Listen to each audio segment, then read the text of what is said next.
everyone. I'm Lynn Fever, and I welcome you to the July 25th, 2024 episode of FREEPOD. As always, we're proud to bring you this short, weekly podcast with the help of a large volunteer group dedicated to providing objective news specific to our community. Hi, and I'm Alan Wenzel. And now let's get started on the news you've been missing. In Freeport City news, Locust Avenue from South Street to Lincoln Boulevard got a fresh asphalt overlay last weekend. And work on miscellaneous projects along Locust Avenue will continue for the next couple of weeks to ensure a complete reopening of the street before school starts. Street and forestry crews responded to 50 calls during last week's storm on July 16th. At the height of the storm, over 3,700 customers were without power in the city of Freeport. Now, there won't be any citywide storm cleanup this time, although residents may take their woody yard waste to Timber Industries at 2133 South Walnut Avenue. In other tree-related news, ComEd is now conducting vegetation management activities around Freeport over the next several weeks. If they are planning a visit to your property, they will notify you with a statement of what types of activities are planned and will provide you with contact information for any concerns that you may have. The city has a map on their website at www.cityoffreeport.org of all of the areas that are scheduled for maintenance. Now, the city website will also have information on the types of trees that are appropriate for you to plant around power lines. And this may be of interest to you since planting season for most types of trees will be coming up this fall. A more detailed URL that includes the map will be included in the script for this newscast, so check that out on our website, www.freepod.org. Also in citywide news, Greater Freeport Partnership is once again organizing a citywide cleanup event. The focus will be on picking up litter, pulling weeds, and making neighborhoods look good. You can sign up to help anytime during the cleanup, which will take place from July 29 through August 4th. That's next Monday through the following weekend. And volunteers are welcome, either singly or in groups. You can work as long as you want on whatever days you choose. Cleanup kits are available at the office at 110 West Main from 8 to 5. So call Greater Freeport Partnership for more information. Help along with the cleaning. It's 815-233-1350. The Freeport Art Museum Mini Masterpieces exhibit begins next Friday, August 2nd, and continues through Saturday, August 24th. The museum is joining forces with Momentum Art Guild's summer exhibition for this every other year fundraiser. And it will begin with an extraordinary night of art on August 2nd from 5 o'clock to 7 o'clock p.m. at the Freeport Art Museum, 121 North Harlem Avenue in Freeport. Lynn, I don't know if you've ever had experience with mini masterpieces, but this is a very unique exhibition. It features donated works from talented local, regional, and international artists that measure 6 inches by 6 inches or less. And these mini masterpieces are also for sale with competitive bids, all starting at $25. Now, most of the works sell before the silent auction ends at 7:30 p.m. the night of the opening, but will remain on display through the end of the exhibit on August 24th. The Momentum Art Guild is a regional organization dedicated to enhancing interest in the visual arts and supporting the development of individual artists. The Momentum Art Guild members always deliver an eclectic exhibition of pieces that showcase a wide range of amazing talent in our area. So don't miss this exciting evening of art and join us at the Freeport Art Museum and support the artists and the museum on Friday night, August 2nd, from 5 to 7 p.m. On the other hand, MORT'S Bar and Grill on Chicago Avenue downtown is celebrating 40 years of business this Saturday, July 27th. Now, I remember going to MORT'S for lunch many moons ago when I worked downtown at Microplant 2. They had good burgers. Since its beginning as Morton Saints in 1984, this family business continues to be a downtown mainstay and a popular destination. For their anniversary on Saturday, there will be live music all day with acoustic act Dave Schmidt starting at noon, local favorite Jukebox Baby playing at 4, and to end the night, DJ Dom will be playing favorites starting at 8. Josh Elliott and Dan Murley of Zealous Tattoo Shop will be set up to give MORT'S-themed flash tattoos, and local race car driver Noah Eisenhower and his team will have their car on display. Now, Alan, this one's for you. If you're really hungry and up to the challenge, you can be part of the inaugural MORT'S cheeseburger eating contest. Cash prizes. Or you can just enjoy the cheeseburgers and other famous menu items at your own pace anytime, all day. So join MORT'S Bar and Grill on Saturday the 27th for their 40th year celebration. You know, Lynn, MORT'S is one of my favorite spots for lunch. I may not enter the cheeseburger eating contest, but I do wish all the gang down at MORT'S a wonderful anniversary. Congratulations. Freeport resident William Brown is working with the city of Freeport and other local groups to organize an anti-gun violence peace march on Saturday, August 3rd. The event will feature residents speaking on the impact of gun violence and sharing personal local stories. FREEPOD and TimBeck2 host Tim Connors sat down recently with William to learn more about the event. I am proud to be here with William Brown, who is the founder of High Hope Freeport. William, welcome. Thank you. I'm ecstatic to be here. Grateful for the opportunity. So, William, there are a lot of great things that you're doing in this town that are going to be taking place in this town. But I guess to give everybody just a little bit of an idea, why are you here in Freeport, William? So actually, to understand that, you have to look back into my background. I did 22 and a half years in prison for first-degree murder, a crime which I didn't commit. After some legislation was passed and Governor Pritzker commuted my sentence, my wife is here, right? So my wife is my high school sweetheart. We dated as freshmen, and we reconnected while I was in prison trying to get my case reversed. And we kind of walked it out. She supported me, mentally, and helped with the things that I was doing. We ultimately got married in 2015. And once Governor Pritzker commuted my sentence in 2020, I came down here to where my wife was and established life here. Well, fabulous. That is wonderful. Thank you for being here. And thank you for High Hope Freeport. Tell me a little bit about what is High Hope Freeport? So High Hope, the idea for High Hope, to give you a background on that, is more than anything, controlling the narrative, right? So what High Hope Freeport focuses on is intervening in gun violence, things that perpetuated the environment that created, and ultimately getting those who participated in it or who are not educated exactly about what it is, get educated, as well as preventive and interactive measures, and kind of addressing all the root causes that causes gun violence. So being a participant of gun violence as a young guy, as a teenager, coming up in the system, I was in DCFS when I was 2 years old. And the idea of High Hope is created from the narrative that someone else placed on me. I was an at-risk youth or at-risk child or poverty-stricken. And these were things that I was hearing when I was 7 years old. That was a description given of me. And that kind of controlled the narrative. You paint or put something in the kid's mind about how you view them or how society views them, and eventually it sticks with them. So if I'm at risk, ultimately I got two destinations, prison or death.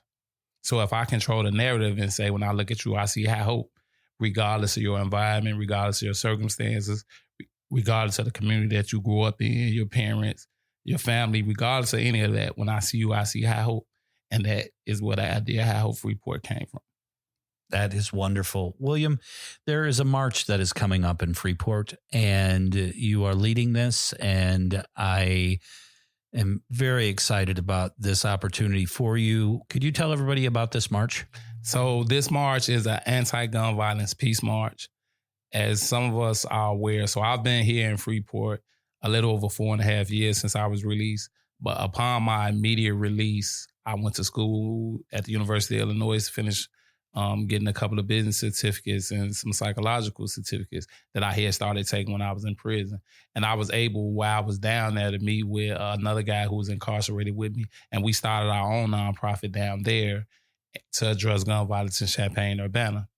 So while those things was going on, I was coming back and forth home, and I was noticing that it wasn't, gun violence was going on here, but it wasn't at the peak in the places that I was in, Champaign-Urbana, Chicago. But I took notice of it. And one of the things that I shared at that time was, excuse me, for everything COVID stopped, COVID didn't stop gun violence, right? So as more and more I paid attention to it, and my partner and I had different visions on how to pursue our mission, the uptick in violence continued here over the years. So it was like, okay, well, I need to bring this to the place I call home. Like, I know most Freeportians who have lived here know the town and all that, but for me, it's a breath of fresh air. It's my safe space. So places that I can bring my grandkids are in Chicago. They can't ride their bikes in Chicago, but I can have them ride them in Freeport. So as I seen more and more gun violence uptick, it was like, okay, I have to bring this to my safe space, to my community as a Freeportian. And that is what I'm trying to do now. So when is this march going to be? Where is it going to start? And I'm going to give you a third question along with it. How can people walk in it? So the march will be August 3rd. We will start at Main and Adams. I forget the name of the building that all the Freeportians are telling me. Is it the Germania? The Germania. All right, there we go. So the Germania. We'll be out about a lot there.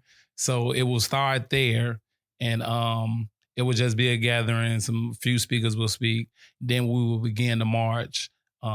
We have a route that we are taking, which the partnership is sharing a route. I'm gonna publish some more stuff about the route, but ultimately during the route, we will stop at certain places.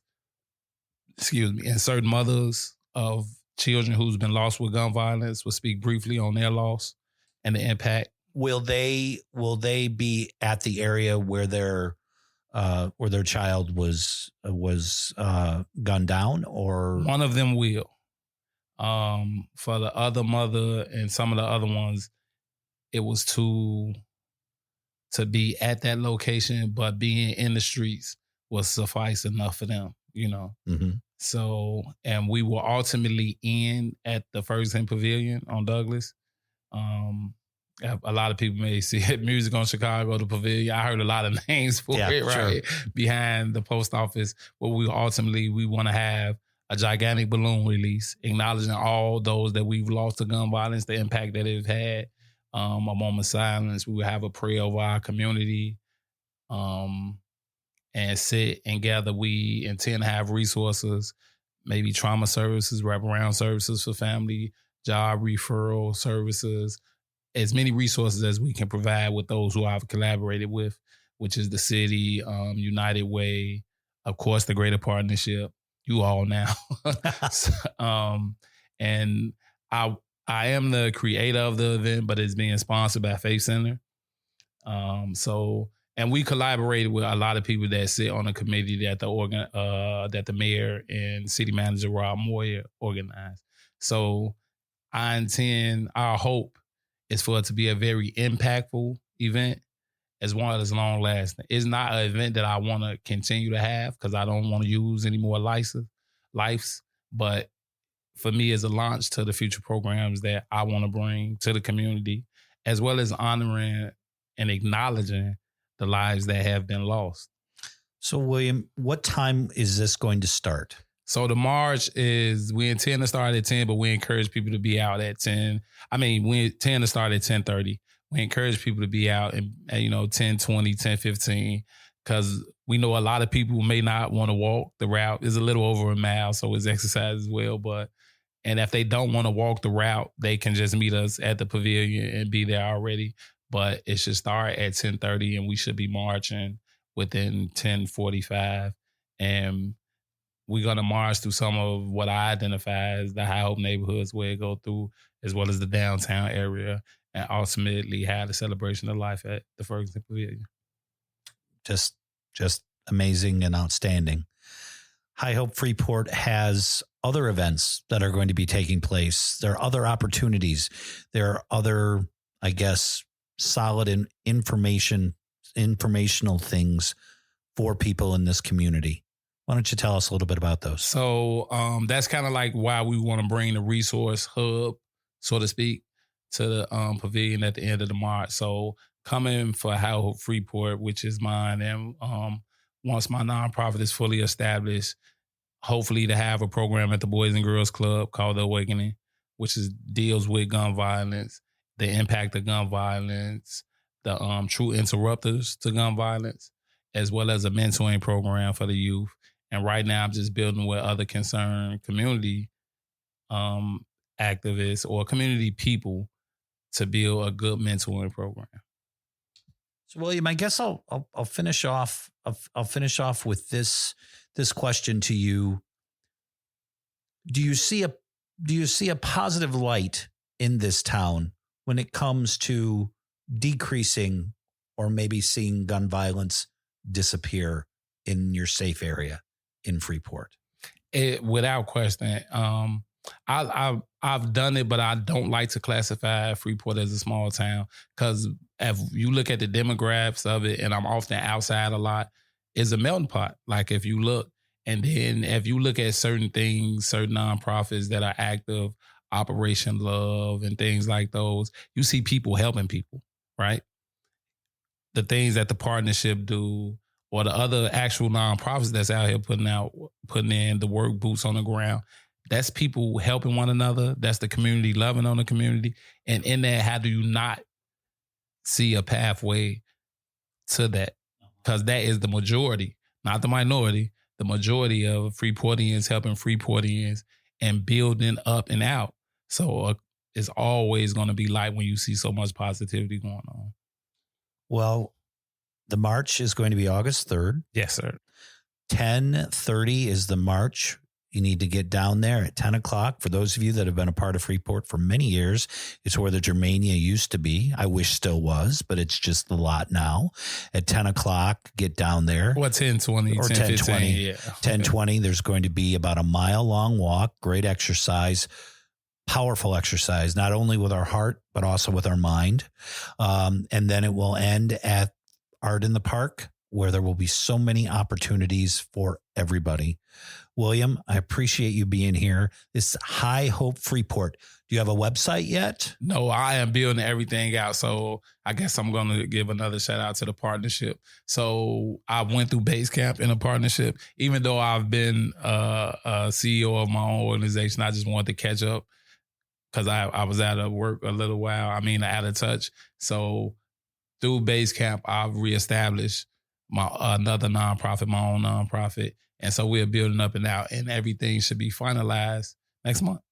So it's sponsored by Faith Center. Yeah, Faith Center. Partnership, City of Freeport. All of these groups are helping with this. United Way, Salvation Army will be serving. And more than anything, concerned community members. Concerned community members, which we all need to be. August 3rd at 10:30, march to get rid of gun violence, not only in our community, but everywhere. William, thank you so much for being here. Thank you for the opportunity. The Anti-Gun Violence Peace March will kick off at the corner of Main and Adams Streets at 10:30 a.m. on Saturday, August 3rd. We hope our listeners will support this event. On a different but related subject, you can get a good book and help a good cause by supporting the annual Voices Book Nook Summer Half Price Sale coming up from August 1st through the 10th. Proceeds benefit the services offered by Voices of Stephenson County to survivors of domestic and sexual violence. The organization serves nearly 800 survivors and their families every year. According to Book Nook manager Diane Leverton, the Summer Half Price Sale is one of 3 major sales in the year. It features gently used hardcover and paperback books, DVDs, records, puzzles, and books on CDs. Some rare and collectible books are also available.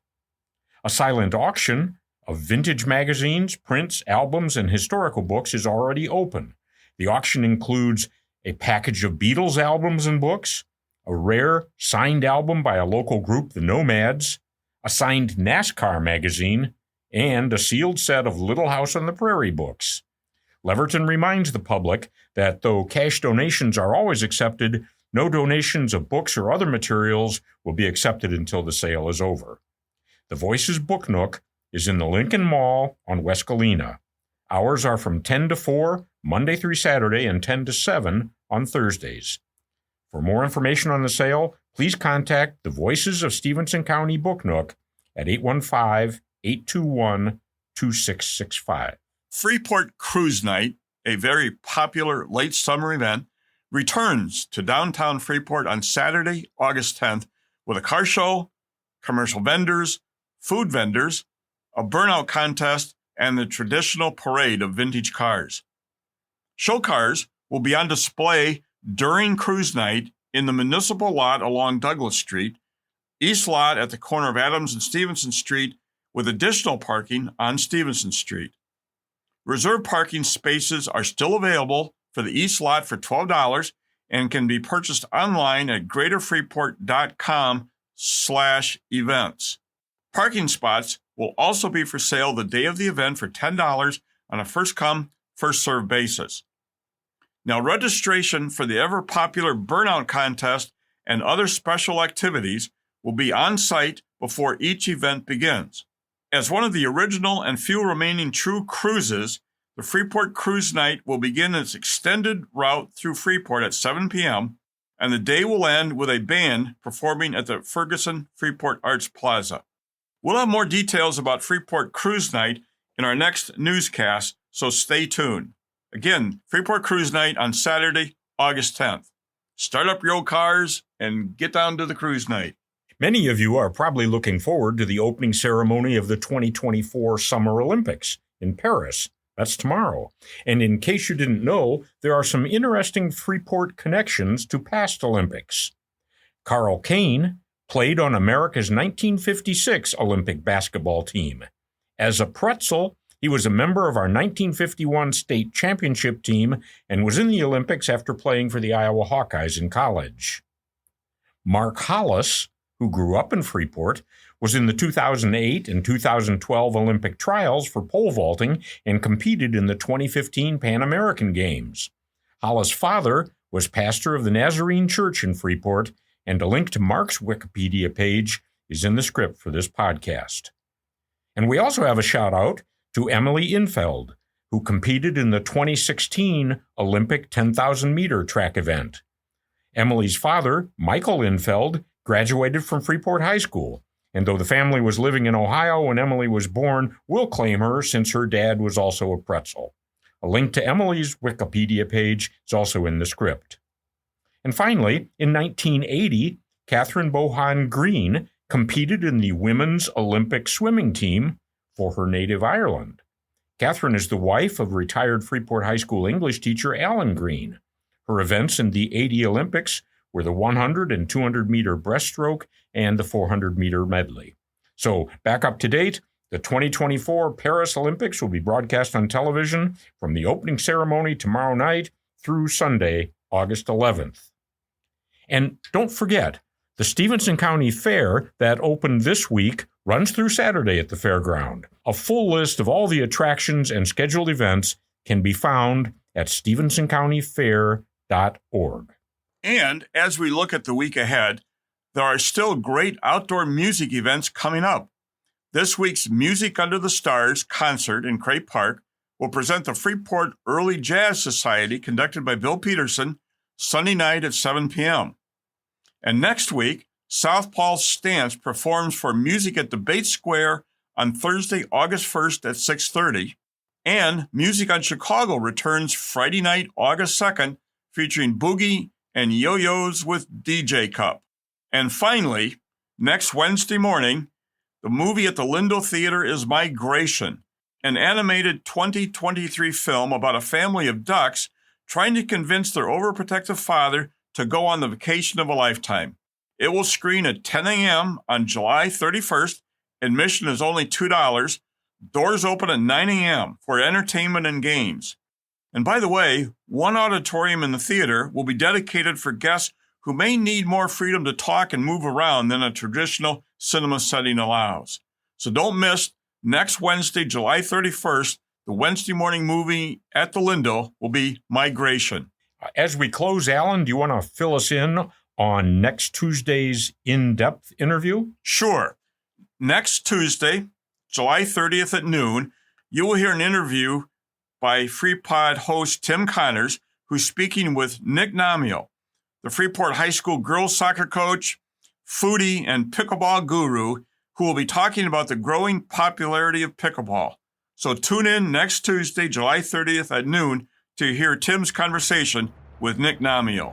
And with that, time's up for this week, but tune in again next week for more about Freeport businesses, city plans in progress, area rewards and recognition, and more. And as we say each week, FreePod couldn't come to you without the help of many local supporters. We're especially appreciative for the Mass Communications Department at Highland for producing this podcast, as well as our many liaisons, reporters, and editors for the time they volunteer to bring the news to you. Thank you, Highland. Thank you, Team FreePod. Again, I'm Lynn Fever here with Alan Wenzel. We hope you'll check back next week for more of the news you've been missing. Thanks for listening.